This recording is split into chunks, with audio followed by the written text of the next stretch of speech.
Day 1023 of this Trump administration. 3 years ago tonight, from this very studio, we conveyed the stunning news to our viewers. Donald Trump had been elected president. The news was no less stunning over at Trump headquarters a few blocks from here.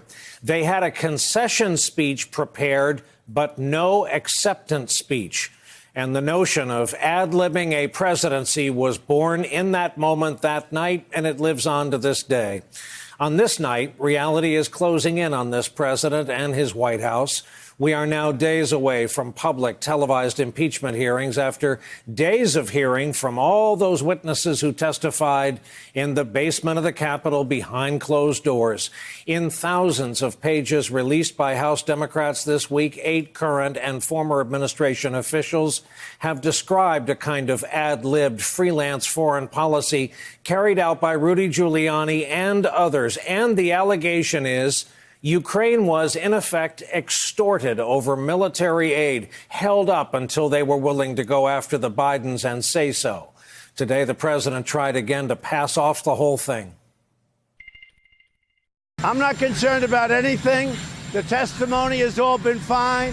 I mean, for the most part, I never even heard of these people. I have no idea who they are. You have some never-Trumpers. It seems that nobody has any first-hand knowledge. What they do is they go all over Washington. Let's find the 10 people that hate President Trump the most, and let's put them up there. In no cases that I see have I been hurt. So there's that. Next Wednesday and Friday, in hearings televised live, the nation will hear from 3 important State Department officials, for starters, whose testimony has now been released to the public. Just today, we learned that Fiona Hill, President Trump's former advisor on Russia and Europe, and Army Lieutenant Colonel Alexander Vindman, the top Ukraine expert at the NSC, told investigators in their own closed-door sessions last month. Vindman listened in on Trump's call, you'll remember, with the Ukrainian leader back on 25 July. He was asked about allegations of this quid pro quo, or as it's sometimes called, extortion. Quote, question to Vindman, was there any doubt in your mind as to what the president, our president, was asking for as a deliverable? Vindman, there was no doubt.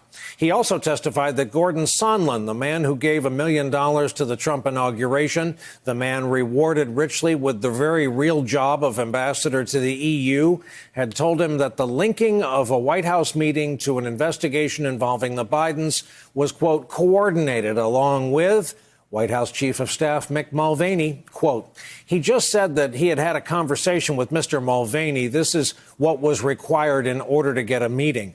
Fiona Hill also testified about Mulvaney's involvement, saying Ambassador Sondland, quote, basically indicated that there was an agreement with the Chief of Staff that they would have a White House meeting or, you know, a presidential meeting if the Ukrainians started up these investigations again. Dr. Hill then said Rudy and his 2 guys, Igor Fruman and Lev Parnas, were trying to use the powers of the presidency to further their personal interests. Fruman and Parnas were arrested last month. They're facing federal charges of funneling foreign money to U.S. politicians while trying to influence U.S.-Ukraine relations. Dr. Hill told lawmakers that her boss, the former security advisor John Bolton, repeatedly told staffers, and we quote, nobody should be meeting with Giuliani, and that Bolton directly said Rudy Giuliani is a hand grenade that is going to blow everybody up. Bolton was summoned to testify Thursday, but was a no-show. He wants a judge to rule on whether he can appear in defiance of the White House. In the meantime, he's all but advertising what he could potentially fork over. Bolton's own lawyer, in a letter to Congress today, said Bolton could speak to many of the events, meetings, and conversations about which you have already received testimony, as well as many relevant meetings and conversations that have not yet been discussed, close quote. Meantime, there might be tension between Trump and his loyal Attorney General Bill Barr. The New York Times reports that unlike the Mueller investigation, Barr has remained largely on the sidelines and has not jumped in to publicly defend the president. This week, several outlets reported Trump actually wanted Barr to hold a news conference to say the president had broken no laws but that Barr declined that invitation. Trump responded wildly on Twitter to that story and repeated much of it to reporters today. Let me just tell you, I never asked him for a press conference. And if I asked Bill Barr to have a press conference, I think he'd do it. But I never asked him to have a press conference. As we've said, the public impeachment hearings get underway next week. They are something Trump's Republican allies have been clamoring for. Transparency. Let's get this thing out in the open. The minority has been shut out of the process. It's being done in a SCIF, a classified briefing room behind closed doors, when it should be in front of the American people. Everybody in America should be alarmed that right now, here in Congress, there is an impeachment inquiry going on to the President of the United States, and the public is not allowed to see it. Nowhere in America would somebody go to a trial without able to have a witness, without able to cross-examine, without being able to have any fairness. You should be outraged if you're an American at what's happening here.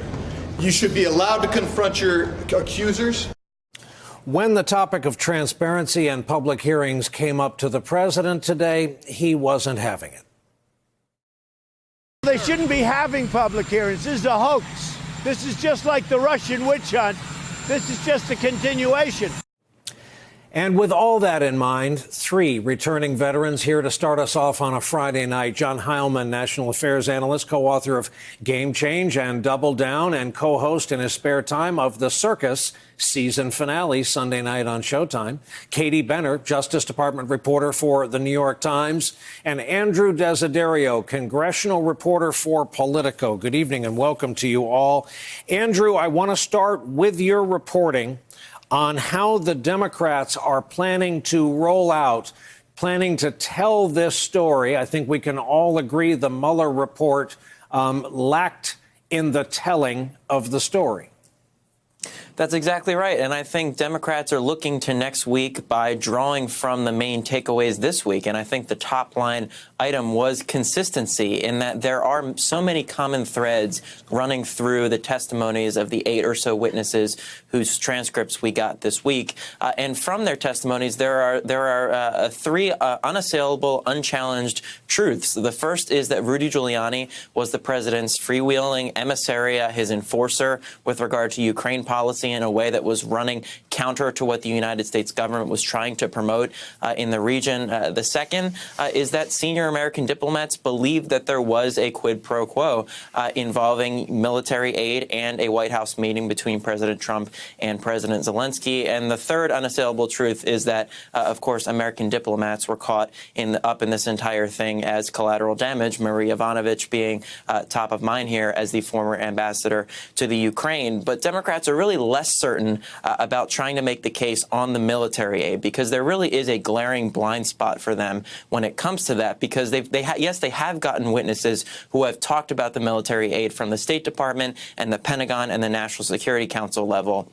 But they have yet to get Office of Management and Budget officials in for testimony. And those are the people who could really answer those burning questions about, first off, why was the aid put on hold? And secondly, how did those officials who were told to put the hold on the aid, how did they go about implementing it, right? The officials who have testified so far have all expressed the same dismay and concern about the decision in the first place, but they really came up empty in terms of giving investigators these answers on why the aid was held up. And that is something that Democrats are going to have to confront next week in the public hearings. Katie Benner of The New York Times, tell the good folks watching tonight, who is John Eisenberg? And if they don't know his name, why are we all going to learn his name as a critical figure in all of this? Sure. So John Eisenberg's name has come up several times throughout the testimony. He is the head attorney over at the National Security Council, and he is the person who people have been going to again and again and raising questions, saying, we think that the president's behavior, we think that this shadow diplomacy campaign run by Rudy Giuliani, all of it's a little bit concerning. And what has happened again and again is as people go to John Eisenberg and say they are concerned, John Eisenberg sort of has prejudged these moments and decided no criminal activity has taken place. He has consulted with Pat Cipollone, his boss in the White House counsel's office. He's been told to speak directly to the president about it, which he did not do. But again and again, we've seen him downplay what's happened, and some people have even accused him of burying what's happened. So again, as we see the testimony live next week, his name will come up, and we, the public, will judge whether or not we think what happened was correct. I appreciate getting a tour of his garage and the trunk of his car while you were talking. How much jeopardy is a guy like that in? I mean, like if there's a body buried in the garage or the We trunk would of the have car, seen we're it, in yeah. trouble. But I mean, I think that for John, he's a very careful lawyer. Everybody says that he's extremely cautious, if nothing else. Some people have even described him as paranoid. I think that the problem for him is going to be whether or not the preponderance of testimony makes it look like he has hidden something, and that's a narrative that he's trying to push back on right now. John Heilman, Sondland, Rudy Giuliani, Mulvaney, are they all three going to get nominated for the Heisman anytime soon and decide to spend more time with their families? You know, I got to say, the one of the things that, as this thing has evolved over the course of these last 7-8 weeks, Brian, is you've seen the extraordinary fact of the notion that we have to see low-level officials, but then we see that in these headlines we go through, there's Bill Barr, there's Mike Pompeo, there's Rudy Giuliani, there's Ambassador Bolton. These are big-ticket items. The most powerful people in the American government, all in one way or the other, mostly negatively, possibly in a positive light, John Bolton, connected in one way or the other to this scandal. And you think about the way Donald Trump has handled past issues of this kind. You know, someone, it seems like, you know, from the HBO show Succession, you know, they're constantly talking about, you know, I need a skull. It feels like it's one of these people is going to be thrown off the wagon at some point here soon. And I think the only reason that someone, or more than someone, have not been so far is that they are dangerous to Donald Trump. And you think about what would happen if any of those people, other than, let's put Bolton aside for the second, but particularly if Giuliani or Mulvaney were to decide to turn on Trump in some way, the jeopardy for Trump, which is already extraordinarily high, would be even higher. And so I think the president, the only thing I think has prevented one or more of them from being sent off the island so far has just been the fact that Trump recognizes, for all of his bluster, he recognizes just how much trouble he's in. And, Katie, back to the guy you cover on a daily basis, and that's the AG, Bill Barr. He came on at first as such a supplicant. People in the legal community who knew him when were alarmed by it, and yet it bumps up against this latest chapter. The reporting indicates a request from the president, have a press conference, clear my name, say I am guilty of no crimes. Is this perhaps proof, without asking for analysis from you, that Bill Barr has limits ultimately? Sure. First, I want to clarify one thing that the president said. He said that we reported that he requested that Bill Barr hold the press conference. That is not what we reported. We reported that people close to the White House and people in the White House sent requests over to the Justice Department. So he's bringing up a different point to knock down our reporting. We never said that.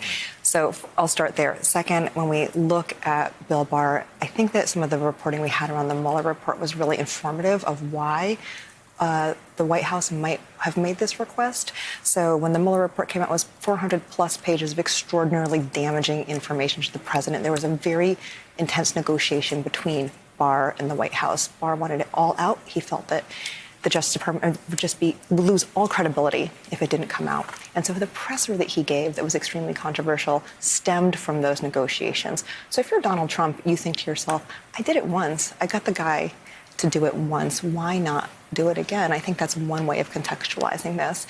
The difference, though, is that the Mueller report was a closed investigation, and the Ukraine transcript, the phone call, and then the shadow diplomacy, that is still an open investigation. So Barr can't go out and take the microphone and say, nothing wrong was done. Nothing to see here. But I think there's another issue here, right? I mean, I think one of the things we learned about Bill Barr in how he handled the Mueller case was that he is not averse to exercise of raw political power and understood the weaknesses politically of that case. I think you look at Bill Barr here, you know, you step away from some of those details and you look at a guy who's saying, I could win this Mueller case by taking this report, by manipulating it, by presenting a certain kind of public image of it. The facts here don't get close enough to Trump.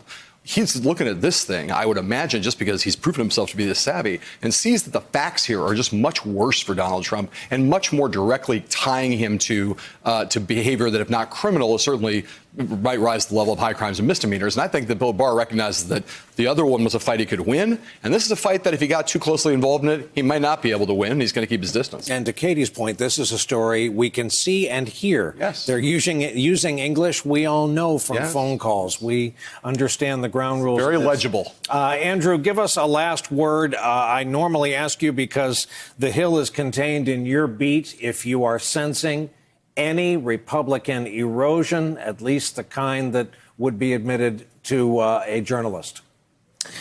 Not quite at this point. I think Republican leadership is gearing up for a fight with Democrats and trying to keep all of their members in line. The news that we learned today about Congressman Jim Jordan being added to the Intelligence Committee was a key data point in that respect, because it puts one of the president's most strident defenders on the committee that will be conducting the impeachment hearings. Republicans had been griping early on at the decision to sort of centralize this inquiry in the Intelligence Committee because there weren't that many flamethrowers in terms of defenders of the president sitting on that committee. And now that Jim Jordan is going to sit on that panel, at least temporarily throughout these public hearings, it will give the president's side more representation, if you will. Republicans have complained that the president's counsel and the president himself don't get to be represented in this process. With Jim Jordan, that will now be the case next week. And I think that makes it less and less likely that, at least during this public impeachment phase, you'll see Republicans come out in support of impeachment and sort of defy their leadership and the White House. Indeed, we have some news about Mr. Jordan at the